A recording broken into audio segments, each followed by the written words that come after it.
The prison is an institution of state established to serve the following purposes: deter those who will otherwise commit crimes, issue punishment to or obtain retribution from those who have committed crimes, reform of those who are sent to prison, and also to protect the public from those who have committed crimes. In Nigeria, there are 240 prison establishments across the country. Although the prison system has a total capacity to accommodate 50,153 persons in custody, there are currently over 70,000 inmates, 70% of whom are awaiting trial. Recent attacks on the Nigerian prisons have put to test the capacity of the institution to resist attacks, which has proven to be weak. In the last 18 months, there have been at least 15 attempts at jailbreaks in Nigeria, some of which have been successful. October 21, 2020, the Benin Medium Security Prison, located along the Benin-Sapele Road, was attacked by hoodlums. A total of 1,993 inmates escaped from the two facilities. October 22, 2020, about 58 inmates were released from the prison in Okitipupa, local government of Ondo State, after thugs broke in. April 4, 2021, gunmen attacked a correctional center in Owerri, Imo State capital, and freed 1,844 prisoners. September 13, 2021, armed men attacked the prison facility in Kaba, Kogi, north-central Nigeria, killing 2 officials and freeing 240 inmates. October 22, 2021, the Obolongo Custodial Center was attacked and 837 inmates escaped from the facility. July 19, 2021, 4 inmates escaped from the Jos Maximum Prison. And on November 28, 2021, gunmen stormed the Medium Security Custodial Center, Jos, releasing 262 persons. Of the over 5,000 inmates estimated to have escaped, some have returned, some recaptured, while others remain unaccounted for. Now, at least 613 billion naira have been allocated to the Nigerian prisons between 2010 to 2019, yet the prison walls have remained porous. This will be our focus on the program today. I am Ayuba Ilya. Thank you for joining.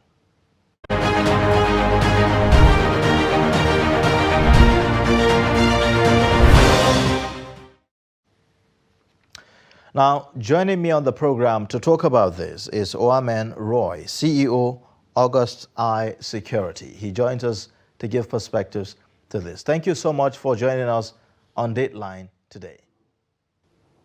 Thank you very much. Always a pleasure. Well, this recent development is not new to Nigeria. I mean, we've seen jailbreaks in the past 18 months, one after another, and it almost as if there's nothing learned in each of these, incidences. What's your take on the most recent attack on Kuje prisons? Okay, thank you very much. And I'm sure so many security professionals, practitioners have been speaking about the prisons and the jailbreak, the recent slap on the national security of Nigeria. And I really didn't want to join because there are so many loopholes, so many stories still flying unconfirmed. But what can we confirm? We can confirm that there have been jailbreaks for the past 2-3 years. We can confirm that the correctional center came alive under a new structuring. We can confirm that monies were disbursed and still being disbursed for our correctional center. We can confirm that there are huge sums of money that was disbursed also for national security. So we want to look at a failure to understand the partitioning of a correctional to a bank. There are some free cash you will see at the counter. But if you need the bulk of money, you go into the vault. And in that vault, there's a lot of activity because before you can access that charge. You know, so in a correctional center, my concern was this. Did we do to keep the maximum security, the medium security of high-profile criminals like terrorists? How can you have over 60 terrorists in a prison system, and they can easily be accessed like that? Okay, if we count the 2 hours that was spent, these guys must have used close to 1 hour to weigh down the outside security. They will use maybe another 1 hour to enter into the facility. Then, how come they were even giving lectures within there, talking about the Quran, before they left with the over 60 terrorist prisoners that they walked away with? You know, so what is our response time? What is our immediate action time? What are the kind of lockdown in such a facility where you can put off the lights and all the metal doors with shut, and nothing can open it until you put on the light and access the device? You know, these are exactly the questions that a lot of people are asking. In fact, even the president, you know, expressing shock, said that he's disappointed and that, you know, he's wondering how, you know, these terrorists would have been able to infiltrate that prison, you know, unresisted. It's almost like unresisted. So do you think that there's issue with the structure that, you know, the Kuje prison is housed in now? Say, for instance, the CCTV and, you know, the surveillance and maybe the general attitude to work of some of the security officials like the former Minister of Interior, Dambazo, has raised? Well, structure is one of the challenges that we have in Nigeria and our institutions. If you look at the academic areas, look at the worship centers, look at the schools, now the prisons, you know, we don't really try to upgrade our facilities to meet commensurate expected threat patterns. You know, we should expect that the prisons that have been abused over time should have begun and should have instituted facility correctional systems where you will have areas and levels of command and control. You know, we would have had opportunities to have strongholds within the prison system where even your normal grenades and all that cannot be accessible. You know, there was no smoke bomb there. I know about smoke bombs that will be released and everywhere is cloudy, and the terrorists will not be able to know their way around. You know, there was, in fact, the system is faulty. I know, I'm a private security practitioner. So many private security practitioners have presented models to show the structure. Our government personnel, they have collected money from taxpayers. They have traveled out of this country to see prototypes and models of correctional center structures. What have they achieved? The problem now is who is going to be culpable for this abuse of our national image? You know, talking about culpability, you know, we've heard that allegations that some of the security personnel that were, you know, supposed to defend the prison, you know, abdicated their responsibilities and left, you know. So these are some of the allegations that we're hearing.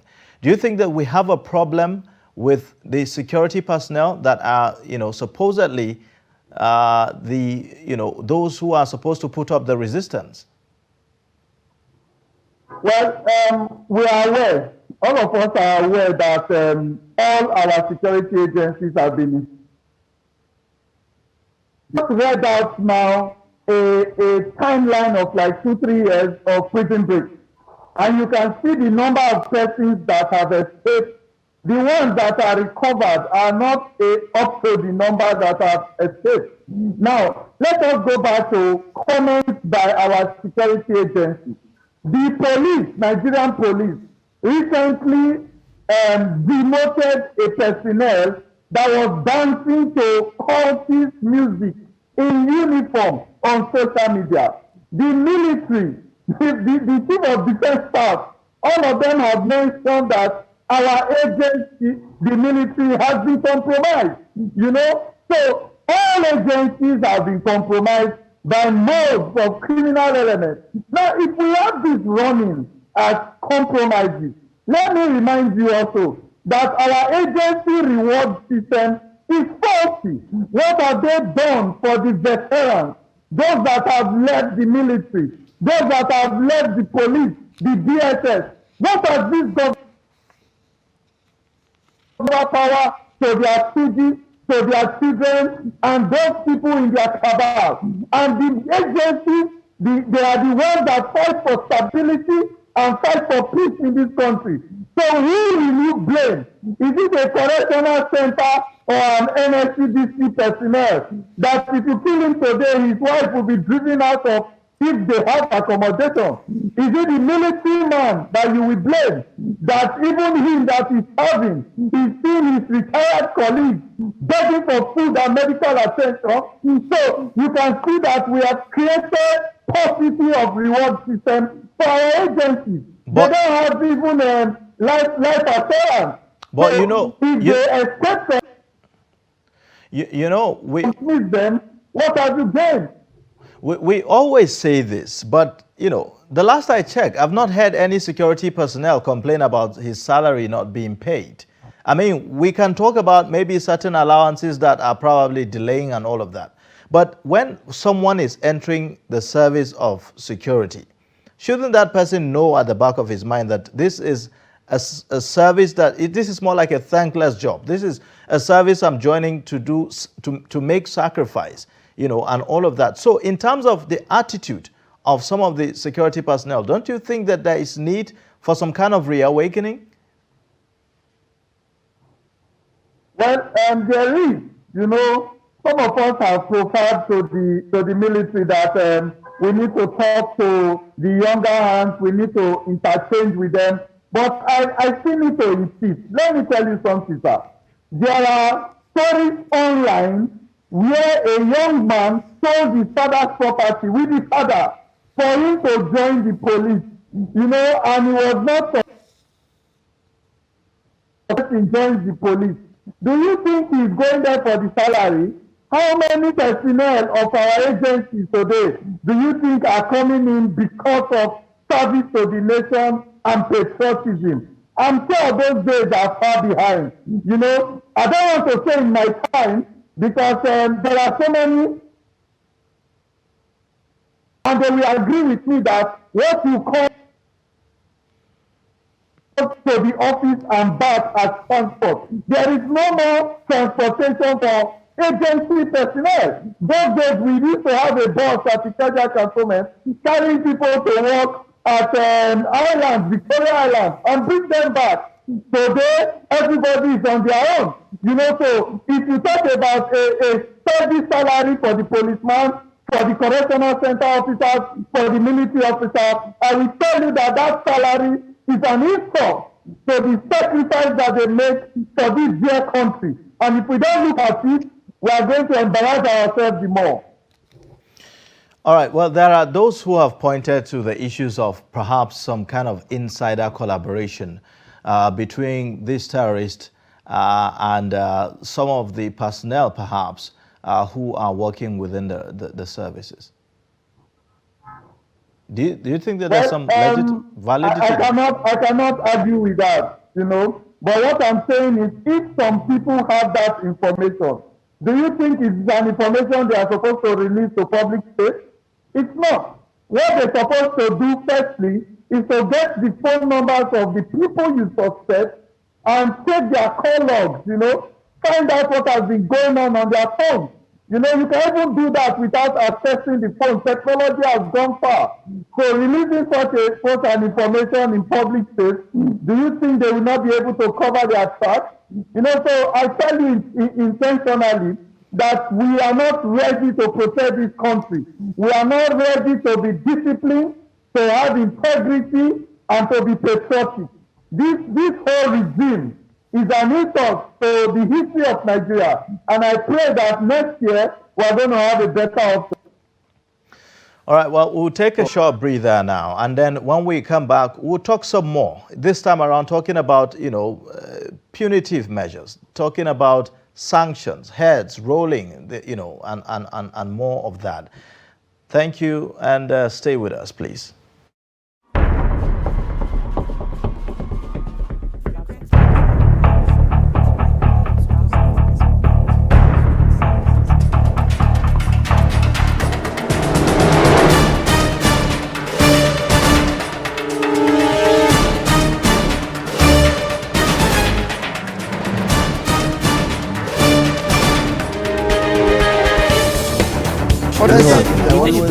That's great. Good to see you.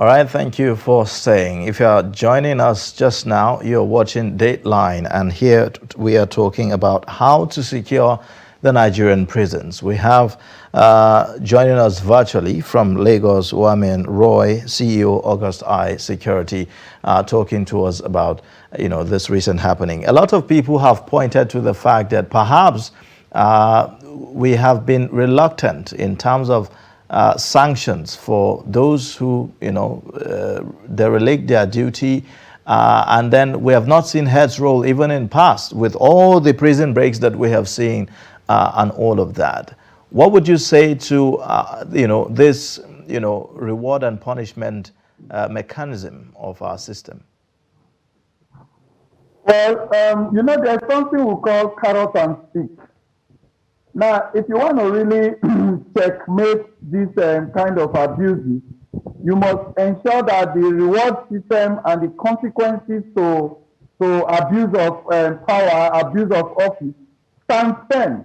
But I used to ask someone, I said, in the military then, we have what we call court martial, and court martial still holds. You remember that officer in the military, in the army per se, that ran away with a lot of money, that the soldiers paid the money and escaped. When he was brought before the panel, he was already on a wheelchair pretending that he's sick. So Nigeria has created an escape for corruption. And I was surprised when I heard pleas again. So certain people that are held for corruption now have an escape for plea bargain. And don't forget that it is these agencies personnel that are used for the arrest. It is the agency personnel that are holding the prison. Did you hear how much was missing from the prison? Is that a central bank? Why can you have such an amount of money in the prison? Even if it is exhibit, there should be a holding account in a bank where a bullion van also can come and declares it. So there is compromise on the Nigerian system. So it has infiltrated into the disciplinary measures of all agencies. So if a politician calls the IG now concerning a policeman, do you think the IG will just say, "Oh no, this is an offense," or maybe an officer? And maybe a politician is calling the chief of defense staff. He will say, "My friend, don't call this number again. I'll deal with that officer." No way. The compromise is thick, very, very thick. Look at Albert Yari's case. You can see how far we were going to explain criminality. Look at so many other military officers' cases. So the question now is, who does audit for an agency? Military, DSS, correctional center, who does the annual audit to say how many officers violated the ethics of the profession? How many of them were culpable to violation and abuses? What violation and abuses? Was there demotion, dismissal, whatever? So we need to look at that. And when people don't believe that the job is fashionable, they love interest. At present now, the first thing we should do before enhancing punitive measure is to make the job fashionable, is to make the job attractive, put in all the prep, make it attractive, take care of the family of the personnel, take care of their children, give them proper accommodation. When you begin to do all of this, insurance, if they lost their life, and they see others that have retired, they are also living in comfort. All right. Then you will know that people are afraid to abuse it. All right. The president says that he's expecting a report, following these incidents. And a lot of people are, wondering, how does, an organization, or I would say a leadership under which such an incident happened, file a report that you can actually, find useful or objective, in this instance. So what do you say to that? Well, it's Nigerian system now. They will write the report. Maybe it will take like 6 months, 7 months. The report will come out. Then Nigeria will set up a committee to now look at the report, and the committee will be sitting and taking sitting allowance, and finally the committee may say, okay, this man is not fully culpable. Maybe it will be redeployed or demoted. See, when do we use our executive order? Something of this nature happens. You are saying you are waiting for a report. But there are other things that have happened, and the president will rule. So while waiting for a report, can't you immediately apprehend, dismiss, and demand that so and so person should be held responsible, put in a judicial process, or put in any process at all that will be expedited within a month or two to show that, yes, the government is not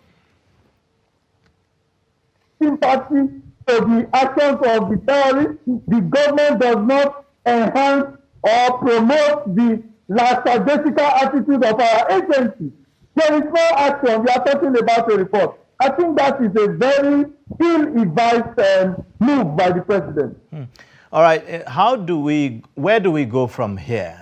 Those that have escaped, is there any hope or chance of, recapturing them or getting them back? Given the fact that some have raised the issues of, data, perhaps there is no adequate data to even guarantee the recapturing of some of these people. So where do we go from here? Well, to me, I know that I've had the opportunity to interact with some security practitioners, both that left agencies, those that are having, even private civilians like you that are very much integrated into security practice. Simple strategy to just recover all of these people. But I don't know, it's not proper to relay such a thing on air. But I think that within this month, the government can quickly, in the next 2 weeks, round up 90% of these persons, But for the 60 plus terrorists that were taken back by the ISWAP personnel or Boko Haram personnel that came there, well, I cannot say the government can recall them because definitely we don't have that capacity right now. If you can see, our personnel are poorly motivated, poorly engineered, and wrongly positioned. So, but for the people that are prisoners in that prison that escaped, I can give you a strategy to recover those people within 2 weeks. Since this incident happened, we've not heard from the Minister of Interior himself. The moment it happened, we saw the permanent secretary from the Ministry of Interior, went there. The president was there. The minister of the FCT was there. But we've not heard, about the Minister of Interior, who himself is supposed to be in charge, of the prisons. So what's happening here? Well, we talked about consequences. We talked about executive order. We are not privy to where the minister is, if he is taking permission. We are not privy to if he is on leave. We don't know if he took a short break by permission from higher authority. So I don't want to comment on that, but I think that a responsible government should start making statements now, should start taking action now, should start exhibiting consequences on offices, and deaths that were irresponsible while this incident was occurring, and the reasons why the intelligence was not activated when someone said intelligence was released to the government authority that there will be an attack on that prison in Kuje. All right, so going forward, how can we fortify our prisons to ensure that criminal elements do not just have easy access to them, the way we are seeing now? Well, so many of us have, I have prototypes, The first thing Nigeria has been doing is to travel abroad, go and look at other countries' prisons and see the way they are done. But you cannot localize an international program without finding traditional input into it. So I believe that if the government is ready, we expect that they will contact some security practitioners and they will give them a simple, strong, reliable facility control for a correctional center. And I tell you that all of these things you are seeing is doable and the cost is manageable because the repercussions are always a disaster to a country. All right, thank you so much for joining us on Dateline. Owame Roy, the CEO, August Eye Security. Thank you for giving us your perspectives, your professional expertise in this regard. Thank you. We look forward to having you again. It's a pleasure. Thank you very much. All right. Well, with that, we've come to the end of the program. You can watch more via all our social media platforms, and also don't forget, subscribe to our YouTube channel. There, you'll watch more content, news, and other items. My name is Ayuba Ilya. Thank you for watching. Bye for now.